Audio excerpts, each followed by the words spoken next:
I mean, I always knew I was queer, I just didn't know how to say it.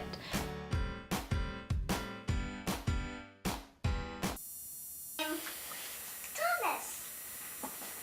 He was a really useful engine on the island of Sodor, but there was trouble on the island of Sodor. There was. I had a lot of toys that were basically, you know, supposed to be for little boys. I had a fire truck that I got for Christmas that was like, you could fold it up and drive it, but then you could like open it up and play with it and have little firefighters. And my dad was a firefighter and I really wanted to be a firefighter. I also loved trains. I had a little train set. Thomas the Tank Engine and Theodore the Tugboat, those were my favorite shows.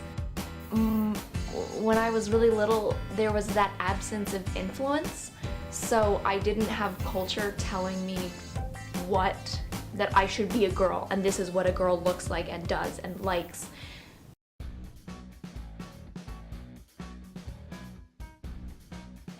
Contrary to what many cultures and societies think, gender is not a binary system based on what genitals a person has. Sex does not equal gender. Gender is typically thought of as two options, male or female. In actuality, there are many more identities.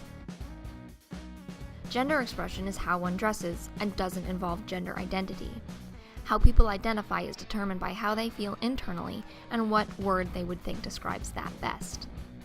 Think of gender as a bunch of check marks. If you have a bunch of guy things checked off, you're a guy. If you're a girl, you have a bunch of girl check marks.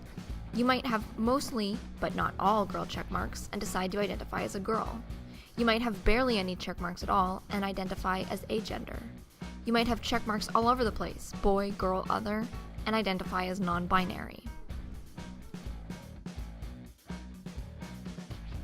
I am non-binary, which means I don't necessarily associate with one gender or the other.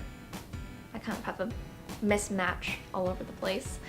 A lot of social expectations and the culture I was living in just kind of made me assume things, made me assume my gender, made me assume my sexuality. And once I finally found a name for how I felt and how I identified, I knew that that's the way it always had been. I just hadn't found a term for it. My sexual identity is who I am attracted to, while as my gender identity is who I am. My sexual identity, which I kind of figured out first, led me to being part of the LGBTQ community, which then helped me discover my gender identity. Queer is like the umbrella term for everything. You can really see that a lot in pictures from when I'm little. I just kind of was who I was, and I didn't have necessarily a label for it, but looking back, it really sums up the identity that I have found a name for today.